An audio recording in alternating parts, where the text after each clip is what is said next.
అందరికీ నమస్కారం. నేను మీ జగన్మోహిని. ఆంధ్రప్రదేశ్‌లో 10వ తరగతి చదువుకునే విద్యార్థులందరి కోసం ఆంధ్రప్రదేశ్ ప్రభుత్వం వారిచే తెలుగు పరిమళం అనే పేరుతోటి నూతనంగా రూపొందించబడిన తెలుగు పాఠ్య పుస్తకంలో మొదటి పాఠం ప్రత్యక్ష దైవాలు 3వ విభాగానికి ప్రతి ఒక్కరికి స్వాగతం పలుకుతూ ఈ విభాగంలో మనం పాఠ్యాంశ బోధనను కొనసాగించుకుందాం. ఈ వీడియోలో 1వ పద్యం, 2వ వచనం, 3వ పద్యం, 4వ వచనం ఇలా ఎందుకు రాశానంటే రెండోది వచనంలా చదవాలి, 4వది కూడా వచనం.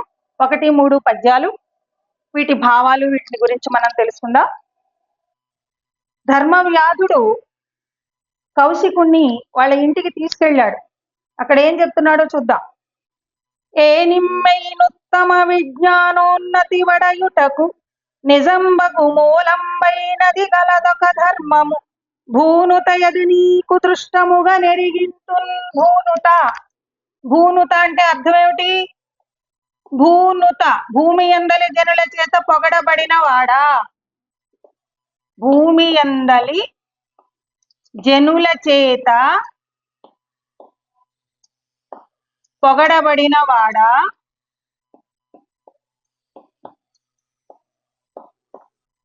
ఎవరు? కౌశికుణ్ణి సంబోధిస్తున్నాడు. భూమి అందలి జనుల చేత పొగడబడిన వాడా, ఓ కౌశిక మహాముని, ఏ నిమ్మెయినుత్తమ విజ్ఞానోన్నతి వడయుటకు. ఏను అంటే నేను, ఇమ్మెయి ఈ మాత్రము, ఉత్తమమైన, విజ్ఞానోన్నతి విజ్ఞాన ప్లస్ ఉన్నతి, విజ్ఞానోన్నతి విజ్ఞాన ప్లస్ ఉన్నతి, విజ్ఞానోన్నతి ఇది గుణసంధి అవుతుంది. అలాగే ఇమ్మెయి ఈ ప్లస్ మెయి ఇమ్మెయి ఇది త్రికసంధి. నేను ఇంతటి ఉత్తమ విజ్ఞానాన్ని వడయుటకు అంటే పొందుటకు, పడయుటకు సంధిలో, నేనింత ఉత్తమమైన విజ్ఞానాన్ని పొందడానికి నిజంబగు సత్యమైనటువంటి, నిజంబగు అంటే సత్యమైన, మూలమైనది మూలము ప్లస్ అయినది, మూలమైనటువంటి ధర్మము కలదొక ధర్మము, ఒక ధర్మం ఉంది, అది నీకు దృష్టముగా నెరిగింతు. దృష్టముగా అంటే కంటికి కనిపించేలా. దృష్టముగా అంటే అర్థం ఏమిటి? కంటికి కనిపించేలా. కంటికి కనిపించేలా ఎరిగింతుందంటే చూపిస్తాను నీకు. నేనింత విజ్ఞానవంతుణ్ణి కావడానికి ఉన్నటువంటి ధర్మాన్ని కంటికి కనిపించేలా నీకు చూపిస్తాను రమ్మని చెప్పి కౌశికుణ్ణి ఆయన ఇంటికి తీసుకువెడుతున్నాడు.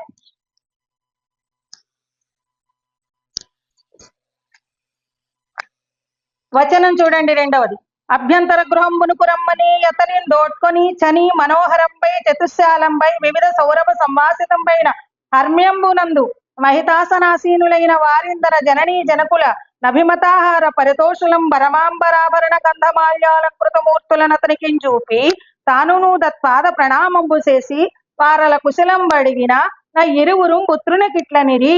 ఈ వచనం ఒకటి చెప్పుకోవాలంటే ఒక్క వీడియో సరిపోతుంది అనమాట. అన్ని సంధి పదాలు ఉన్నాయి ఇందులో. అభ్యంతర గృహంబునకు, అభి ప్లస్ అంతరము అభ్యంతరము, అభి ప్లస్ అంతరము యణాదేశ సంధి అవుతుంది. అభి ప్లస్ అంతరం అభ్యంతరం. అభ్యంతర గృహం అంటే ఏమిటి? విశాలమైనటువంటి ఇల్లు అని అర్థం. అంతేగాని అభ్యంతరం రాకూడనటువంటి ఇల్లు అని కాదు. అభ్యంతర గృహంబునకు అంటే తన ఇంటి లోపలికి రమ్మని అతనిని దోడ్కొని తీసుకొని చని వెళ్ళి మనోహరంపై, మనోహరము మనహ ప్లస్ హారము మనోహరం, మనహ ప్లస్ హరము మనోహరము. అలాగే చతుశాలంబై, చతుహు ప్లస్ శాలంబై విసర్గ సంధులు. ఇవన్నీ కూడా వ్యాకరణాంశాలు వచ్చినప్పుడు మీకు వివరిస్తాను. చతుశాలంబై అంటే విశాలమైనటువంటి వాకిళ్లు కలిగినదై లోపలి భాగంలో చాలా విశాలంగా ఉందిట, చాలా అందంగా ఉందిట. వివిధ సౌరభ సంవాసితంపైన వివిధ పరిమళాలు వెదజల్లుతూ ఉందిట. ఆ హాల్ అంతా కూడా లోపలికి వెళ్ళేసరికి ఇంటి లోపలి భాగం అంతా కూడా అటువంటి హర్మ్యంబునందు, హర్మ్యము అంటే మేడ అని అర్థం. చాలా అందమైనటువంటి మేడని మాట అయింది గృహం. హర్మ్యము అంటే మేడ అని అర్థం. అటువంటి చక్కని మేడలో వాళ్ళకి ప్రత్యేకంగా ఏర్పాటు చేసినటువంటి అందమైన వివిధ సౌరభాలు వెదజల్లేటటువంటి గదిలో ఎలా ఉన్నారు తల్లిదండ్రులు? మహితాసనాసీనులై చాలా చక్కని సింహాసనం లాంటి గద్దెల మీద కూర్చుని ఉన్నారంటే పెద్ద పెద్ద కుర్చీలు అనమాట, కంఫర్ట్ గా ఉన్నటువంటి కుర్చీల్లో ఆ వృద్ధ దంపతులకి ప్రత్యేకంగా చేయించాడనమాట ఆయన. వాటిలో కూర్చుని ఉన్నారు వాళ్ళిద్దరూ కూడా. అటువంటి తన జననీ జనకులు అభిమతాహార పరితోషులు. ఎలా ఉన్నారు వాళ్ళు? అభిమతాహార పరితోషులు, ఇష్టమైన ఆహారాన్ని భుజించడం చేత సంతృప్తి చెంది ఉన్నారు. అభిమత ఇష్టమైనటువంటి ఆహారము అంటే భోజనాన్ని భుజించడం చేత పరితోషులై ఉన్నారు. పరితోషులు అంటే సంతృప్తి చెందిన వారు అని అర్థం. ఇంకా పరమాంబరాభరణ, చక్కని ఆభరణాలు ధరించి ఉన్నారు, పట్టు వస్త్రాలు ధరించి ఉన్నారు. గంధమాల్యాలంకృత మూర్తులు, గంధమాలలు అంటే సువాసనలు వెదజల్లేటటువంటి పుష్పమాలలు ధరించిన శరీరాలు కలిగి ఉన్నారట. అంటే మెళ్ళో పూజ చేసిన పుష్పమాలలు కూడా తల్లిదండ్రులకు వేశాడు. అంటే వేరే దైవము ఆయనకి తెలియదనమాట. పూజ చేసి వాళ్ళని సత్కరించి మొత్తం అన్ని కూడా తల్లిదండ్రులే దైవాలు అని భావించి వాళ్ళకే సేవ చేస్తూ ఉంటాడు. అటువంటి తల్లిదండ్రుల్ని కౌశికునికి చూపించాడు. వీళ్ళే మా నాన్నగారు అమ్మగారని చెప్పాడు. తానును తత్పాద ప్రణామంబు చేసి, ధర్మవ్యాధుడు కూడా తల్లిదండ్రులకి ప్రణామం చేసి కుశల ప్రశ్నలు అడిగాడు. అంటే ఎలా ఉన్నారు నాన్నగారు, భోజనం అయిందా, ఆహార పదార్థాలు బాగున్నాయా అని ఇలా కుశల ప్రశ్నలు వేశాడు. అప్పుడు ఆ ఇరువురు పుత్రునికి ఇట్లని తల్లిదండ్రులు ఇద్దరు కొడుకుతోటి ఇలా అంటున్నారు.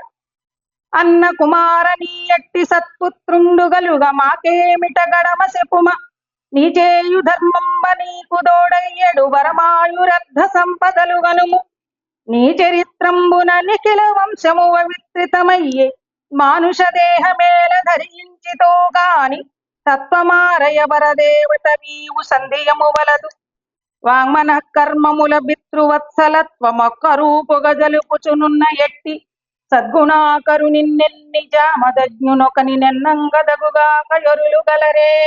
శేషపద్యం. శేషపద్యానికి చివర ఒక తేటగీతి పద్యం కానీ ఒక ఆట వెలది పద్యం కానీ తప్పనిసరిగా ఉండాలన్నమాట. అది శేషపద్య లక్షణం. అన్న కుమార, అన్న అంటే ప్రియమైన కుమార అని. అన్న అనే సంబోధన ప్రియమైన అని అర్థం. అన్న, చిన్న, కన్న, బుజ్జి మనం అంటాం కదా, అలా ముద్దుగా పిలుస్తున్నారు కొడుకుని. అన్న కుమార, ప్రియమైనటువంటి ఓ కుమార, నీ ఎట్టి సత్పుత్రుండు గలుగా, ఇటువంటి మంచి కుమారుడు మాకు జన్మించడమే మేము చేసుకున్నటువంటి పుణ్యం. మాకేమిట గడమ చెప్పుమా, మాకేమి కడమ, కడమ అంటే కొదువ, లోటు.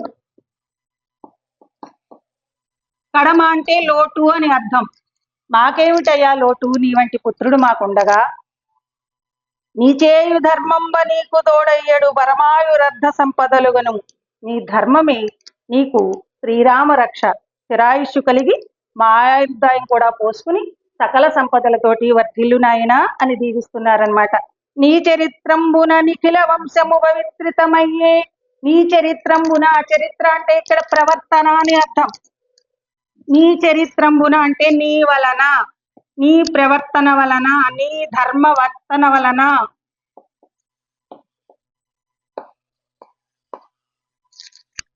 నీ ప్రవర్తన వలన నిఖిల వంశము పవిత్రితమయ్యే, మేమే కాదు మొత్తం మన వంశం అంతా కూడా చాలా పుణ్యాన్ని సంపాదించుకుంది. ఎందుకని? శర్వరీ దీపకశ్చంద్ర ప్రభాతో దీపకో రవి త్రైలోక్య దీపకో ధర్మ సుపుత్ర కులదీపక అంటారు. రాత్రి భాగాన్ని ప్రకాశింపజేసేవాడు చంద్రుడు, పగటి భాగాన్ని ప్రకాశింపజేసేవాడు సూర్యుడు. మూడు లోకాలను ప్రకాశింపజేసేది ధర్మము, కులాన్ని ప్రకాశింపజేసేవాడు ఉత్తమ కుమారుడు. ఇప్పుడు మన భాషలో ఉత్తమ కుమారుడు, కుమార్తె ఎవరైనాగా. అందుకని నీ వలన మేమిద్దరమే కాదు నైనా మన వంశం అంతా కూడా చాలా పవిత్రతను సంతరించుకుంది. నిజంగా నువ్వు మానుష దేహాన్ని ధరించావు, కానీ ఆలోచించి చూస్తే నువ్వు దేవతల సరసన ఉండవలసిన వాడివి, నువ్వే దైవానివి, సందేహము వలదు. ఎందుకని? వాంగ్మనఃకర్మముల పితృవత్సలత్వం ఒక్క రూపుగా జలుపుచునున్నయట్టి మనోవాక్కాయ కర్మలంట. వాక్ మనఃకర్మలు, మనోవాక్కాయ కర్మలు, మనస్సు, మాట, చేసే పని, ఈ మూడు ఒకలాగే ఉండాలట. దీన్నే మనోవాక్కాయ కర్మలు అంటారు. మనసా వాచ కర్మణ తల్లిదండ్రుల సేవని జరుపుతున్నావు నువ్వు. అటువంటి నీకు దేవతల సరసన ఉండేటటువంటి అర్హత ఉన్నది. నువ్వు మనిషి జన్మ ఎత్తావు కానీ నువ్వు నిజంగా దేవుడివే. అటువంటి సద్గుణాకరుడైన నిన్ను ముందు చెప్పుకుని తర్వాత జమదగ్ని మహర్షి కుమారుడైనటువంటి పరశురాముని గురించి చెప్పుకోవాలి. జమదగ్నుడు అంటే జమదగ్ని మహర్షి కుమారుడు పరశురాముడు. ఎందుకు పరశురాముడు గురించి చెప్పుకోవాలి అంటే, పరశురాముడు తండ్రి మాట విని తల్లిని సంహరించాడు. ఇది మళ్ళీ వేరే కథలోకి వెళ్ళిపోతుంది. మళ్ళీ సమయం వచ్చినప్పుడు ఆ కథ వేరే చెప్పుకుందాం.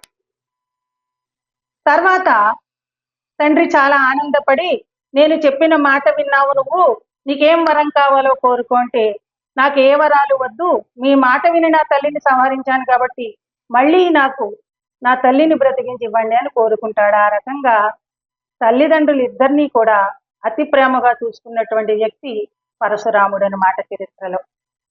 వీళ్ళు ఏమంటున్నారు, పరశురాముడు కూడా నీ తర్వాతేనా ఆయన, అంత గొప్పవాడివయ్యా నువ్వు అని చెప్పి చాలా ఆనందపడుతున్నారు. తల్లిదండ్రులు ఆనందపడడం కంటే పిల్లల జన్మకి సార్థకత వేరేది ఉండదు. వృద్ధాప్యంలో ఉన్న తల్లిదండ్రుల్ని ఎంత బాగా చూసుకుంటే భగవంతుడు అంత బాగా మెచ్చుతాడట అని పలికారు వాళ్ళు. అప్పుడు ధర్మవ్యాధుడు వారికి కౌశికుని చూపి, అప్పుడు ధర్మవ్యాధుడు ఏం చేస్తున్నాడు, తల్లిదండ్రులకి కౌశికుణ్ణి చూపించాడు. అమ్మా ఈయనే కౌశిక మహాముని, ఈ మహాత్ముడు మనల దూచు వేట్కనిట వచ్చే ఈ మహానుభావుడు మనల్ని చూడాలి అనేటటువంటి వేట్క, వేట్క అంటే కుతూహలము, కోరిక. వేట్క అంటే అర్థం ఏమిటి, కుతూహలం లేదా కోరిక. మనల్ని చూడాలనేటటువంటి కోరికతోటి ఈయన మన ఇంటికి వచ్చారమ్మా అని చెప్పిన ఆ వృద్ధులతనికి సర్వ సత్కారంబులు గావించిన గైకొని, ఆ వృద్ధులు ఏం చేశారు, ఆయనకి చక్కగా, మరి మహాముని కదా, ముని వాళ్ళ ఇంటికి వెళ్ళాడు. అటువంటి ముని అంత సర్వశాస్త్ర పారంగతుడు వాళ్ళ ఇంటికి రావడమే గొప్ప విషయం. అటువంటి కౌశిక మహామునికి వాళ్ళు చక్కగా సత్కరించారు. అతిథికి చేయవలసిన సత్కారాలన్నీ చేశారు. అవన్నీ గైకొని యతండు వారల కుశలం బడిగి, అప్పుడు కౌశికుడు ఏం చేశాడు, అమ్మాయి ఎలా ఉన్నారు, బాగున్నారా అని చెప్పి వాళ్ళు కుశలం అడిగాడు. అంత నా విప్రునకు లుబ్ధకుండిట్లని. అప్పుడు ఆ కౌశిక మహామునితోటి లుబ్ధకుడు ఇలా అంటున్నాడు. లుబ్ధకుడు అంటే బోయవాడు అని అర్థం. విడిగా చెప్పుకుంటే ఇక్కడ ఎవరు, ధర్మవ్యాధుడు. ఈయన నిర్వహించేటటువంటి వృత్తి మాంసం దుకాణం నడుపుతూ ఉంటాడు. మాంసము వ్యాపారి అన్నమాట. అంటే ఇక్కడ మనం ఏం చేస్తున్నాము అనేది కాదు, మన ధర్మము ఎలా నిర్వర్తిస్తున్నాము అనేది ముఖ్యము అని చెప్పడమే ఈ కథ అన్నమాట. తర్వాత ధర్మవ్యాధుడు ఏం చెప్పాడు, తరువాతి కథాంశం ఎలా నడిచింది అనేటటువంటి విషయాల్ని 4వ విభాగంలో మరికొంత తెలుసుకుందాము. విన్నందుకు మీ అందరికీ ధన్యవాదాలు. ఈ వీడియో కనుక మీకు నచ్చినట్టయితే లైక్ చేయండి, షేర్ చేయండి, సబ్స్క్రైబ్ చేయండి. మరో విభాగంతో మరికొంత పాఠ్యాంశాన్ని మీ ముందుకు తీసుకురావడానికి ప్రయత్నిస్తాను. Thank you.